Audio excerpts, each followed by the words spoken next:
하나님 말씀 함께 보십니다. 하나님 말씀은 로마서에서 봅니다. 로마서 1장 24절, 25절 말씀인데요. 하나님 말씀은 로마서 1장 24절, 27절 말씀까지 다 같이 함께 한 목소리로 보십니다. 그러므로 하나님께서 저희를 마음의 정욕대로 더러움에 내어버려 두사 저희 몸을 서로 욕되게 하셨으니 이는 저희가 하나님의 진리를 거짓 것으로 바꾸어 피조물을 조물주보다 더 경배하고 섬김이라. 주는 곧 영원히 찬송할 이시로다. 아멘. 이를 인하여 하나님께서 저희를 부끄러운 욕심에 내어버려 두셨으니 곧 저희 여인들도 순리대로 쓸 것을 바꾸어 영리로 쓰며 이와 같이 남자들도 순리대로 여인 쓰기를 버리고 서로 향하여 음욕이 불릴 듯하며 남자가 남자로 더불어 부끄러운 일을 행하여 저의 그릇됨에 상당한 보응을 그 자신에게 받았느니라. 아멘. 세상이 발전하면 과연 어떤 현상이 일어날까 했을 때 세상이 발전하면 하나님 앞에 더 가까워지고 가까이 갈 수 있을까? 세상이 발전하면 하나님을 가까이 하는 것보다 거리가 멀어질 것이라는 생각이 더 확실히 들어요. 농경문화 시대에는 고사리 손이 얼마나 힘들었는지 초원에서 있다면 야 학교 가지 마라. 애들이나 봐라. 언니들이 동생들을 봤어요. 학교 안 가고. 왜 그러냐면 일손이 모자라니까. 일을 해야 되는데 사람이 없으니까 그런 시대가 있었죠. 그때도 주일이 되면 깨끗이 준비를 해서 하나님 앞에 갑니다. 가는데 사람들이 시선이 곱지가 않아요. 지금 이렇게 바쁜 농번기 시절에 교회를 저렇게 가야 되느니, 말아야 되느니, 틀렸느니, 맞았느니, 뭐 이런 비난을 받게 되죠. 그 시선이 따가우면 괜히 발걸음이 어디 숨어가는 것처럼 아무도 안 보는데 누가 보면 안 되니까 이렇게 이제 성경책도 마치 어디 시장 나가는 것처럼 준비해가지고 가다가 예배를 드리러 가고 비난을 안 받으려니까 그 지혜일까 미련함일까 하여간 그렇습니다. 그런 때가 있었죠. 그럼 지금도 예수 믿는 사람들이 그 믿음에 가까이 집근하고 있는가 했을 때 아마도 세상이 계속 바삐 돌아가고 시간을 다투니까 저와 여러분이 하나님 앞에 내가 예배드리는 순간이 어려워질 수 있는 가능성이 높아요. 그러다 보면 하나님을 가까이 하기보다 가까이 멀어지게 되는, 심지어는 코로나가 와서 하나님과 거리만 생긴 것이 아니라 하나님을 버렸어요. 이것을 하나님이 우리를 버린 것이 아니라 우리가 하나님을 버린 거예요. 여러분은 하나님 왜 나를 이렇게 버려두십니까? 이렇게 한탄을 하고 원망하고 불평할지 모르지만 하나님은 버리는 분이 아니에요. 포기하는 분이 아니에요. 한번 십자가의 은혜를 경험한 사람을 하나님 포기하는 법이 없습니다. 하나님 절대 버리지 않아요. 그런데 내가 외면하고 내가 하나님을 등 돌리고 내가 하나님을 떠나고 내가 하나님을 버린 거예요. 그 하나님을 버린 이유가 뭐냐면 우상숭배라고 말씀하고 있습니다. 오늘 말씀 속에 보니까 그러면 하나님께서 저희를 마음의 정욕대로 더러움에 내어버려 두사 하나님 내버려 뒀어요. 왜? 마음의 정욕대로. 그 사람 저와 여러분 욕심이죠. 그러면서 25절에는 이는 저희가 하나님의 진리를 거짓 것으로 바꾸어 피조물을 조물주보다 더 경배하고 섬김이라. 주는 곧 영원히 찬송할 이시로다. 아멘하고 못을 딱 박아놨어요. 그러니까 지금 피조물을 조물주보다 더 섬기는데 나는 하나님을 섬기는 데 있어서 영원히 하나님을 찬양한다. 이건 분명히 내게 있지만 우리에게 있어야 할, 로마 교회에 있어야 할 일이라고 사도 바울이 말씀으로 심령에 믿음의 못을 박아둔 거예요. 여러분 알다시피 사람이 나를 버리면 그 사람이 굉장히 상처가 됩니다. 나를 사람이 버리면 상처가 돼요. 부모가 자식을 버렸다고 하는 것 속에 있을 때 이 상처는요, 해결이 안 됩니다. 남편이 아내를 버리고 아내가 남편을 버렸다는 것은 이건 해결이 안 돼요. 치유가 안 된다는 얘기죠. 이 상처는 상당히 힘들고 고통스러워요. 사람이 사람을 버린 것도 일생의 상처 속에서 해결을 하지 못하고 치료를 받지 못하고 회복을 하지 못하고 정상적인 삶을 살지 못하는데, 하물며 하나님이 나를 버렸다고 생각한다면 어떻게 될까? 하나님 나를 버렸다. 인생은 하나님 나를 버렸다고 생각하게 되면 삶이 엉망진창이 되는 거예요.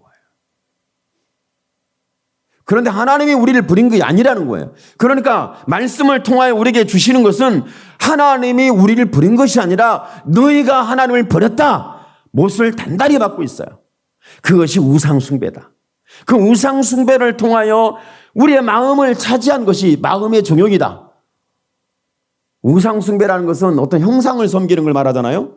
그런데 우리 마음 속에는 마음의 정욕이라는 것이 자리를 잡았기 때문에 이로 인하여 하나님과 거리가 생길 뿐만 아니라 하나님을 떠나게 되는, 하나님을 버리게 되는 이런 상황에 대해서 분명히 말씀해 주고 있어요. 사람이 나를 버린 것도 서러운데 하나님까지 나를 버렸다니 이건 서러울 정도가 아니죠. 인생이 끝난 거죠. 여러분, 내가 지금 혼자 세상에서 내가 버림받았다고 하면 그런 왕따, 버림받음, 상처, 이런 고통에 대해서 여러분 한번 살펴보신 적이 있으세요? 느껴본 적이 있으세요? 눈물이 앞을 가립니다. 마음을 주체할 수가 없어요. 인생의 중심을 잡을 수가 없어요. 삶을 살아갈 힘이 없어요. 내가 앞으로 어떻게 살아야 된다는 명확한 비전이 있어야 되는데 이런 비전은 온데간데 없어져요. 안개처럼 한순간 사라집니다. 실상은 하나님이 우리를 버렸다는 우리는 원망과 불평을 하는데, 낙심과 절망하고 좌절을 하는데, 실상은 하나님이 나를 버린 게 아니라 내가 하나님을 버린 거예요. 뭐 때문에? 우상숭배. 뭐 때문에? 마음의 정욕 때문에. 내 마음을 무엇이 훔쳤는지, 무엇이 빼앗았는지, 내 마음을 왜 내가 예수 믿는 믿음을 가지고 살지 못하도록 회방하는지, 이걸 로마교회 성도들에게 사도 바울이 말씀하고 있는 거예요. 로마교회 성도들에게 너희가 지금 하나님이 너희를 버린 것이 아니라 너희가 하나님을 버렸다는 거죠. 이걸 지금 설명해 주고 있는 거예요. 로마교회가 아무리 대국이 되었고 경제적으로 부강해졌고 세계를 지배하고 이런 대단한 정치적인, 군사적인, 경제적인, 문화적인 많은 것을 거느리고 있다 할지라도 하나님을 떠났다는 거.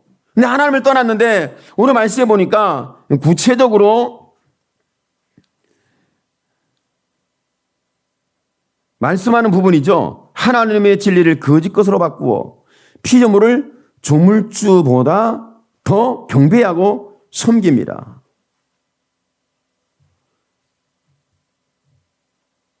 오늘 말씀 속에 있는 부분을 통해 본다면 그렇습니다. 이 우상 숭배를 하는데 하나님을 금수와 버러지 형상으로 바꿨어요. 23절에 보니까 스스로 22절, 23절을 함께 보십니다. 스스로 지혜 있다 하나 우준하게 되어 썩어지지 아니하는 하나님의 영광을 썩어질 사람과 금수와 버러지 형상의 우상으로 바꿨느니라. 여러분, 이렇게 사람을 섬기게 되고 금수와 버러지 형상, 벌레를 만들고 공중에 나는 새를 만들고 그 다음에 그 땅에서 맹수, 힘 있는 이런 짐승들을 만들어냈죠. 그리고 이 짐승들을 섬기게 되는, 하나님처럼 섬기는, 신격화하는 이런 현상이 일어났어요. 여러분, 고대 그 신격화된 형상들이나 지금 우리가 보는 신격화된 형상들은 어디에서 다 발견할 수 있냐면 에덴 동산만 보면은 모든 신의 재료가 다 나옵니다.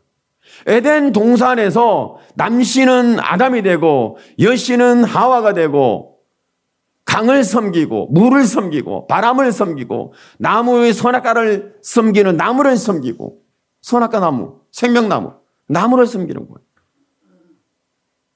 불검, 이건 두루두루 화영검을 두어서 죄인이 에덴에 침입하지 못하도록. 에덴 동산을 우리는 항상 생각하는 에티오파텍 사상, 이 현실 세계를 뛰어넘어서 인간이 안전하고 영원히 즐겁게 기쁘게 희노애락을 경험할 수 있는 엄청난 좋은 행복한 평화의 도시가 어디 있을까 항상 꿈꾸게 됐죠. 이상적이죠. 죄가 있는 한 우리의 모든 것은 이루어지지 않습니다. 여러분의 마음속에 죄가 역사하고 마음의 정욕이 역사하는 순간에, 이런 우상 숭배가 되어 있는 순간에 저와 여러분에게는 에티오피아는 없고요, 그리고 에덴 동산은 없습니다. 심지어 천국도 없겠죠. 관계적으로 봤을 때 하나님이 없는 거예요. 이런 상황 속에 있는 저와 여러분에게 하나님은 뭐라고 말씀하냐면, 나는 너의 하나님이다. 그러니까 피조물을 조물주보다 더 섬기는데, 조물주가 말하기를 피조물을 조물주하고 조물주가 더 섬기는 우상 숭배된 이것을 버려야 된다는 거죠. 로마 사람들이 정치적으로, 권력적으로, 경제적으로, 문화적으로 모든 전 세계를 정복했습니다. 그때 당시에 다 정복했어요. 여러분은 힘으로 정복했습니까? 돈으로 정복했습니까? 여러분 정신 문화적으로 정복했습니까? 하나님, 여러분 무엇으로 여러분이 지금 세상을, 주변을 정복하고 있습니까? 무엇으로 다스리고 있습니까? 여러분의 힘이 무엇입니까? 이런 것들이 있단 말이죠. 그런데 그와 같은 모든 것들을 아주 집약을 해서 로마 사람들에게, 로마 교회 성도들에게 하는 말씀이, 이 모든 것이 마음의 종욕을 인하여 일어난 것이고 이것이 우상 숭배인데, 이 사건을 통하여 너희는 하나님을 버렸느니라. 하나님은 내가 하나님을 버린 거지 하나님이 우리를 버리지 않았다는 걸 알게 하시는 거예요. 그리고 나는 너의 하나님이란 것을 하나님은 1.1획도 오차 없이 정확하게 저와 여러분에게 주장하시는 것은, 나는 너의 하나님이다. 구약 성경 보세요. 이스라엘 백성들과 하나님과 관계 속에서 하나님은 끊임없이 주장합니다. 나는 너의 하나님이 되고 너희는 내 백성이 되리라. 이게 하나님의 전제 조건이에요. 저와 여러분에게 전제 조건은 나는 너의 아버지가 되고 너는 나의 자녀가 되리라. 하나님의 저와 여러분에게 약속으로 주신 전제 조건이에요. 여러분은 하나님 자녀입니다. 하나님은 저와 여러분의 아버지십니다. 그 구약 성경에는 나타나면 하나님 말씀하기를 나는 너희 하나님 여호와니라 이렇게 말씀해요. 그리고 이스라엘 백성을 향해서 내 백성 이스라엘이 나를 버렸느니라, 나를 떠났느니라, 그들이 돌아오지 않느니라, 이걸 가지고 계속 말씀해요. 구약 성경의 그 아주 핵심 구도가 그래요. 신약 성경에 와서는 영접하는 자 곧 그 이름을 믿는 자, 예수의 이름을 믿는 자는 하나님의 자녀가 되는 권세를 주셨으니 하나님이 너희 아버지가 되고 너희는 내 자녀가 되리라. 신약 성경의 구도예요. 핵심이에요. 이걸 끊임없이 하나님이 주장해요. 그러니까 하나님 말씀해요. 너희는 나를 버렸으나 나는 너희를 버린 적이 없다. 이걸 정확하게 하나님이 표현하신 이 부분, 그러니까 하나님, 너희는 나를 버렸다 할지라도 하나님을 버리고 하나님을 떠나면 죄 속에 빠지고 세속화되고, 그리고 마음의 정욕대로 살다 보니까 망가지고 실패하고 병들고 족쇄가 채워져서 사망에 바들바들 떠는 두려운 죄인이 되는 거죠. 이런 죄인에게 하나님이 뭘 말씀하는 거예요? 내가 너희를 사랑하고 내가 너희 하나님이고 너희는 내가 만든 피조물이고 내가 너희를 만들었다. 정확하게 말씀하는 부분인데, 그 부분이 십자가의 예수의 사건을 통해서 정확하게 우리에게 보여준 겁니다. 예수님의 십자가의 사건은 종교적인 우리가 교회 위에다가 세워주는 십자가 탑 정도가 아니에요. 아, 저긴 교회네. 상징적 의미 정도가 아니에요. 뭐 기념설이니 뭐 교리적으로 신학적으로 많은 얘기를 할 수 있습니다. 상징설, 뭐 기념설, 아니면 영적으로 임재설, 뭐 여러 가지를 말할 수 있어요. 근데 그건 다 집어치더라도 저와 여러분에게 예수님의 십자가의 사건을 통해서 우리에게 보여준 것은 너희는 나를 버렸으나 나는 너를 버린 적이 없다. 너희는 나를 떠났으나 나는 너를 찾으려고 끊임없이 노력했고 피함을 쏟았고 나는 죽음을 통해서라도 너희를 내 자녀라는 사실을 확인시키고 싶은 아버지의 마음인 거예요. 저와 여러분은 하나님의 사람입니다. 세상에 눈총을 받던 귀총을 받던 무슨 소리를 받든 비방을 받던 저와 여러분이 실수를 실책을 하던 하나님이 저와 여러분이 아버지라는 사실은 여러분 우리 누가복음 15장에 돌아온 당자의 사건을 통해서 분명히 보여주는 거예요. 죄라는 게 뭔지 아세요? 아버지를 떠난 게 죄의 시작이었어요. 그런데 아버지 옆에 있어도 아버지를 모르면 그것도 이 죄는 또 용서가 안 되고 해결이 안 되고 회개가 안 되고 자기가 죄인 걸 깨닫지를 못해요. 여러분 교회 오는 사람들 중에 수십 년 예수 믿는 사람 중에 착각에 빠지는 게 뭔 줄 아세요? 아버지 옆에 있다는 거예요. 나는 아버지를 떠난 적이 없다는 거예요. 나는 교회를 떠난 적이 없다는 이게 독보적인 악습적 죄가 될 수 있어요. 코로나를 통해서 확실히 보여줬죠. 진짜인지 가짜인지. 지금 코로나 바람을 한번 확 불어 강풍을 일으키니까 여러분 쭉정이처럼 다 바람에 날려가 버렸어요. 이제 교회로 하기도 교회를 안 온대. 교회 안 오니까 너무 편하거든. 교회 안 오니까 너무 행복하거든. 너무 좋거든. 캠핑 가고 차박하고 여행 가고 놀러 가고 드릉드릉 잘 수 있고 내가 집에서 편한 옷차림으로 어떻게 남부라도 TV를 보면서 채널을 교체하면서 깔깔깔깔 웃어도 누가 나한테 뭐라 하는 자도 없고 내 마음에 가책도 없고 양심에 꺼릴끔도 없고 2년이라는 세월 동안에 우리의 마음에 하나님을 떠났고 하나님을 버렸고 하나님에 대해서 관계를 끊어버렸는데 감각이 없어졌어요. 지금 감각이 없어졌어요. 하나님에 대한 감각이 완전히 바닥을 치고 있는 시점에 있는데 그 시점에 있는 지금 우리에게 증거되는 복음은 나는 너를 포기한 적이 없다. 이것이 2000년 동안 인류 역사 이후에 예수님의 십자가의 사건은 끊임없이 우리의 심령에 파고드는 하나님의 사랑의 이야기입니다. 여러분의 심령 속에 이 십자가 피는 사랑의 이야기가 오늘 파고 들어오기를 축복합니다. 여러분 마음의 정욕을 밀어내고 세속하는 걸 밀어내고 여러분 땅의 모든 죄악을 밀어내고 이 모든 걸 밀어낼 수 있는 것은요 예수님의 십자가에 피는 사랑이 우리의 마음속에 파고들어 줘야 합니다. 너희는 나를 떠나서 난 너를 떠난 적이 없다.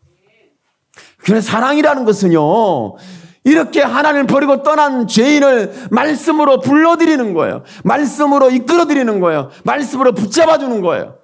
이것이 하나님의 사랑이에요. 여러분 교회를 떠나본 적 있죠? 여러분 하나님을 떠나본 적 있죠? 말씀을 떠나본 적 있죠? 제 지론이 그거예요. 제 지론. 뭔 줄 아세요? 성도가 떠나면 붙잡지 않는다. 근데 오면 죽기까지 같이 간다. 제 지론이에요. 성도가 떠나면 안 붙잡는다. 그러나 온 사람을 위해서는 죽어줄 수 있다. 죽기까지 같이 간다. 이게 좀 멋있지 않아요? 안 멋있어요?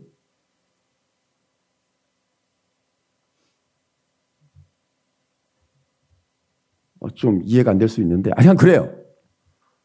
근데 저와 여러분이 하나님을 떠난 사람이 돌아온다. 무슨 수로? 성경에 보니까 하나님을 떠났다가 돌아오는 사람도 있어요. 이스라엘 사람들은 하나님을 떠났다 돌았다 떠났다 돌았다 떠났다 돌았다. 반복적이잖아요. 그죠? 혹시 이런 반복적 이런 죄를 범하지 않나요? 하나님을 떠났다가 돌아왔다가 언제는 하나님을 있다가 언제는 하나님을 떠나고 뭐 참 이해가 안 되는 그런 상황들이 여러분에게 있지 않나요? 그러니까 저와 여러분 하나님을 버린 거예요. 근데 하나님을 버리고 떠난 사람을 하나님 포기하지 않고 찾아오실 거예요. 이것이 사랑이에요. 여러분이 죄를 범했을 때 참 여러분이 그것을 이용하면 안 되는데 하나님은 여러분을 포기하지 않습니다. 성경에 보세요. 하나님께서 이스라엘 사람들을 포기하는 법이 있나요? 포기하지 않았어요.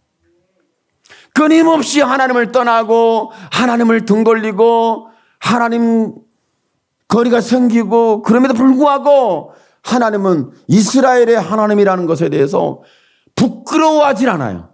잘못됐고 뒤틀렸고 엉망진창이야. 그런데 하나님은 나는 이스라엘 너희의 하나님이다. 나는 너희의 하나님 여호와니라. 너희는 내 백성이 되고 나는 너희의 하나님이 되리라. 이걸 하나님이 끊임없이 구약 성경을 여러분 반복적으로 보세요. 그렇게 말씀하고 있지 않나. 그런데 무지하게 이스라엘 사람을 깨닫지를 못해. 이스라엘이 지은 죄를 우리 기독교인들이 그리스도인들이 반복적으로 죄를 짓고 있는지. 여러분 지금 그런 죄를 반복적으로 짓고 있지는 않나요? 그런데도 불구하고 하나님의 사랑은 나를 포기하지 않아요. 나를 버리지 않아요. 나를 모른다고 하지 않아요. 나를 내버려 두지 않아요. 하나님께서 나를 포기하지 않는다는 거. 여러분 하나님을 떠난 사람들이 참 심각해요. 성경에 보면 대표적으로 사울이라는 사람도 구약 성경에는 사울 왕이 나오고 신약 성경에는 가룟 유다가 나옵니다. 대표적으로 하나님을 버린 사람. 그죠? 신약 성경은 가룟 유다가 대표적으로 하나님을 버린 거예요. 그리고 구약 성경에는 사울 왕이라는 사람이 하나님을 대표적으로 버린 사람으로 등장할 수 있어요. 하나님을 버리니까 여러분 사울이 하나님을 버렸을 때 사무엘 선지자가 와가지고 말했어요. 왕이요, 저 소리가 무슨 소리입니까? 했더니 매 하고 그때 이상하게 사무엘이 여러분 그 소리 들어야 돼요. 사무엘이 지금 들리는 소리가 무슨 소리입니까? 했을 때 그때 아주 합창을 하듯이 짐승들이 막 떼거지로 항의를 냈어요. 막 우는 짐승들이 우는데 정신없이 울어댔다고. 이해가 안 가. 사무엘 선지자가 저 짐승 소리 뭡니까? 말하자마자 짐승들이 막 울어대는데 정신없었어요. 여러분 아세요? 베드로가 너는 나를 버리리라 떠나리라 했더니 무슨 소리예요? 걱정하지 마요. 근데 요즘 닭이 좀 울어야 되는데 요즘 양계장을 좀 많이 해야 할까 봐요. 여러분 집에 닭 한 마리 키우세요. 그럼 닭이 울 때마다 여러분 그때 하나님의 음성이 들리지 않겠어요? 돌아오라, 돌아오라.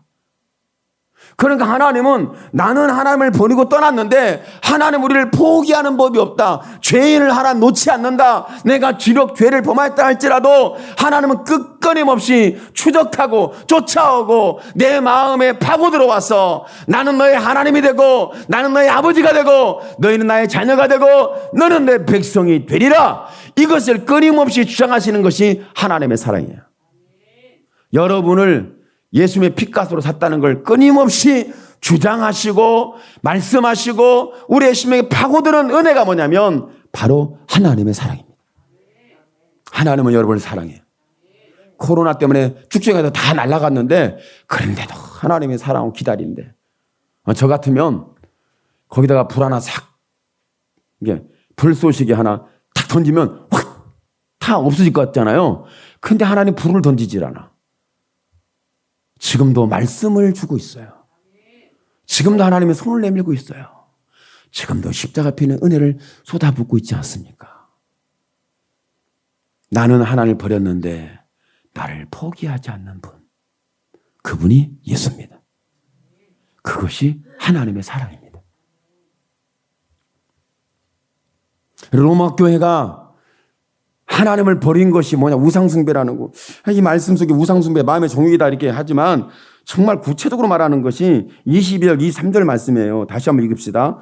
22절, 23절. 스스로 지혜 있다 하나 우준하게 되어 썩어지지 아니하는 하나님의 영광을 썩어질 사람과 금수와 버러지 형상의 우상으로 바꿨느니라. 이것을 구체적으로 우리 마음에 적용을 하는데 저희 마음의 정욕대로 더러움에 내어버려 두사 저희 몸을 서로 욕되게 하셨으니 하나님 하신 일이라는 거예요. 세상에 그 죄악들이 있는데 하나님이 하신 일입니다. 하나님이 하신 일이에요. 우상숭배라는 부분을 구체적으로 어떤 형상이라고 말씀하시지만 그것이 우리의 개인적으로 적용이 될 때는 너희 마음의 정욕이다. 근데 마음의 정욕 속에 빠져 있어서 결국 이런 하나님을 떠나고 하나님의 진리를 거짓으로 바꿔서 피조물을 조물주보다 더 섬긴다. 피조물을 조물주보다, 그러니까 하나님보다 다른 것을 더 사랑하고 섬긴다, 경배한다. 그러나 주는, 예수 그리스도는 그 영원히 찬송하실 이시로다. 변함이 없는 거죠. 거기다가 우리의 마음에 아멘으로 분명히 말씀을 통하여 무술을 받고 있는 사도 바울이 체험되기를 축복합니다. 여러분, 구약 성경도 중요하지만 신약 성경에 와보니까 어떤 사건이 일어나면 이렇게 하나님을 떠났잖아요. 떠났는데 하나님께서 하나님을 떠나게 되고 떠났을 때 일어나는 현상이 있어요.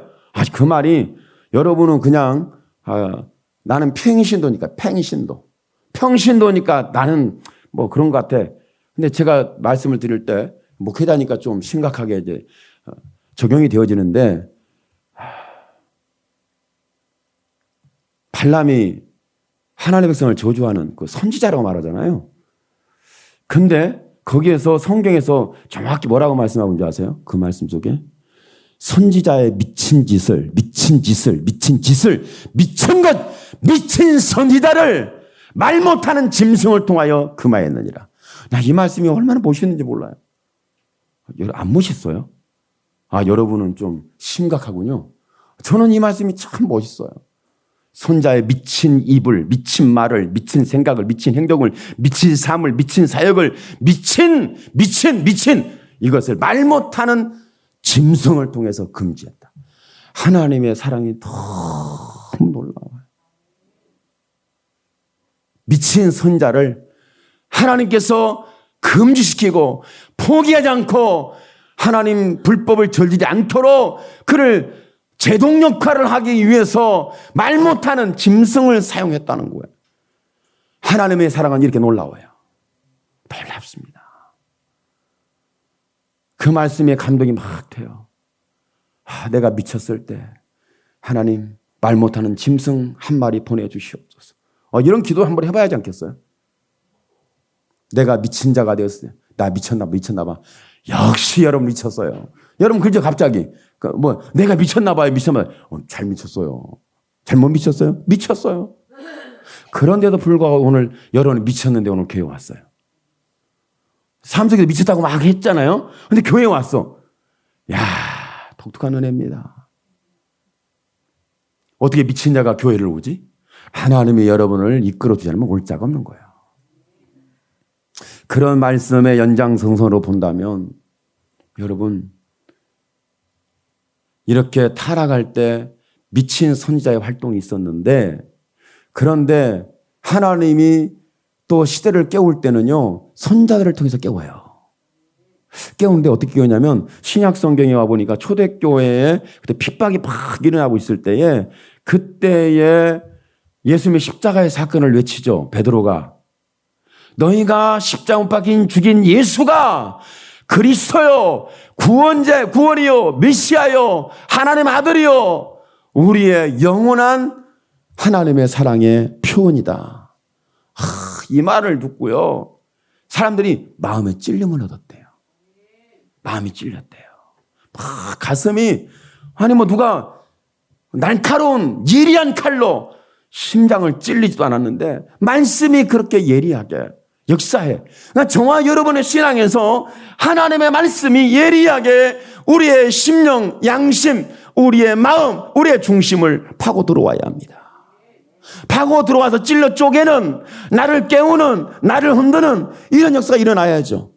그때 그것이 바로 내 마음의 종욕이라는 부분이 자리 잡고 있을 때에 말씀의 검이 들어와서 찔러 쪼개을 통하여 저와 여러분이 일어나는 우리의 신앙의 현상을 이렇게 말합니다. 회개하라. 회개입니다. 여러분 종말이라는 것 속에서 가장 멋있는 신앙이 뭔 줄 아세요? 멋있는 복음과 멋있는 신앙이 있습니다. 종말이 됐을 때 개인의 종말은요, 내 하나님께 부르셨습니다. 나는 죽을 병에 걸렸습니다. 나는 얼마 남지 않은 시한부 인생입니다. 나는 죽을 겁니다. 곧 죽음의 그림자가 왔습니다. 난 죽음을 통하여 두려워하고 그 죽음의 전조증상이 병이 왔고 쑤시고 고통하고 아파하고 잠 못 자고 뭔가 먹어도 맛이 없고 재미가 없고 뭐 그런 것들 아닙니까? 그렇게 막 내 인생아 한탄하고 내 인생이 허망한 걸 그러면서 곧 죽을 것 같아. 개인의 종말이에요. 역사적 종말도 있지만 개인의 종말, 역사적 종말과 개인의 종말에 우리에게 외쳐지는 복음이 있어요. 그때에 여러분 외쳐지는 복음이 회개입니다. 회개하라. 여러분 종말 시대가 됐다. 종말이 됐다 막 그러잖아요. 그러면 종말인데 뭘 회개하냐는 거예요. 너희가 금수 버러지 형상을 하나님보다 더 섬기고 피조물을 하나님보다 조물주보다도 더 섬기고 좋아하는 마음의 정욕대로 너희가 마음을 뺏기고 믿음을 빼고 영혼을 빼앗기고 하나님을 버렸느니라. 돌아오라. 이것이 회개복음이죠. 오늘 저와 여러분이 하나님 앞에 돌아가기를 축복합니다. 여러분이 바뀌어질 거 없습니다. 나 윤리 도덕적으로 내 습관적이면 나 고칠 거야, 바꿀 거야. 그것은 안 바꿔도 됩니다. 여러분의 습관과 생활, 삶의 형식은 안 바꿔도 괜찮아요. 단 하나, 내 심령이 하나님을 찾고 있다는 거. 하나님을 찾지 않으면, 하나님을 만나지 않으면, 하나님을 들으지 않으면, 그분의 말씀이 내 심장을 파고드는 은혜가 없다면 나는 어찌할꼬? 사실은 초대교회 베드로가 설교했을 때 막 양심에 심령에 영혼에 막 찔림이 들어왔어요. 형제들아 어찌할꼬? 너희가 주 예수를 믿으라. 그리고 세례를 받아라. 그리고 나서 우리가 받은 성령을 너희도 선물로 받으리라. 베드로가 외쳤던 복음이죠. 이제 마지막 처음 복음이 회개하라. 그리고 회개의 역사가 일어났으면 마지막 복음도 회개가 잊혀지고 우리의 개인의 종말이든 역사적 종말이든 회개의 복음이 강력하게 일어나고 여러분 우리의 심령에 회개가 일어나면 여러분 핍박을 이깁니다. 고난을 이깁니다. 한계점을 뛰어넘을 수 있습니다. 저주와 죄와 사망을 끈짝낼 수 있습니다. 이길 수 있습니다. 왜? 여러분 회개한 사람은요, 죽음이 와도 그 향해서 달려갈 수 있는 엄청난 하나님의 사랑의 역사예요. 돌에 맞아 죽으면서도 저들의 죄를 저들에게 돌리지 마옵소서. 이 스데반의 기도는요, 이건 정말 멋있는 기도 정도가 아니에요. 진리적 기도예요. 하나님의 사랑을 경험한 자의 기도예요. 여러분, 내가 하나님을 버린 거지 하나님이 나를 버린 게 아니에요. 오늘 말씀 속에 있는 걸 기억하십시오. 너희가 나를 버렸느니라. 그런데 하나님은 나를 버린 너희를 포기하지 않으신다. 그래서 선지자가 그 시대 선자가 미친 선자가 말한 것이 그 시대를 변질시켰죠. 그래서 하나님은 말 못하는 짐승을 통해서 그 미친 사에 행하는 것을 금지시켰다. 얼마나 멋있는 하나님이신지. 하나님은 지금 저와 여러분에게 회개를 외치고 있어요. 여러분이 회개하겠다고 나중에 회개하겠지. 여러분 팥죽 한 그릇에 장자권을 팔아먹은 에서는 눈물로 간구했는데 응답이 없었대. 여러분 우리가 눈물로 기도해도 응답이 없다는 것은요, 야 이건 너무너무 힘들어요. 내가 아파서 눈물로 하나님 간구하는데 하나님이 듣질 않아. 왜? 눈물로 간구하자면 마음의 정욕이 사라지질 않았습니다. 우상숭배에 빠진 거예요. 하나님을 버린 거예요. 하나님을 떠난 거예요. 그런데 오늘 말씀은 나를 포기하지 않으신 하나님께서 말씀합니다. 여러분이 종말이라고 생각했을 때, 내가 힘들다고 생각했을 때, 내 한계점이 왔다고 생각했을 때, 내가 할 수 있는 것의 끝자락이라고 생각했을 때, 그때 말씀이 들려져서 저와 여러분을 절제할 수 없는 나의 죄악에 대하여, 나 탐욕에 대하여, 마음의 정욕에 대하여, 우상 숭배를 통해 하나님을 버린 죄악에 대하여 오늘 저와 여러분이 회개하는 이 은혜가 다시 일어남으로 잃어버린 하나님의 사랑을 경험하고 나를 포기하지 않은 하나님의 손길과 그 사랑을 경험함으로 말미암아 오늘 여러분이 한계에 부딪힌 이 시점을 이기기를 축복합니다. 죄악을 이기기를 축복합니다. 죽음을 넘기를 축복합니다. 심판 앞에 당당해질 수 있는 하나님의 은혜가 오늘 저와 여러분 속에 회개로 말미암아 이루어지는 하나님의 천국이 되기를 예수님의 이름으로 축원합니다. 아멘. 기도합니다. 주여, 살아계신 하나님 영광을 주께 받아 주옵소서. 우리 하나님의 일을 행하여 주심으로 말미암아 하나님의 역사에 일어나기를 원합니다. 주님.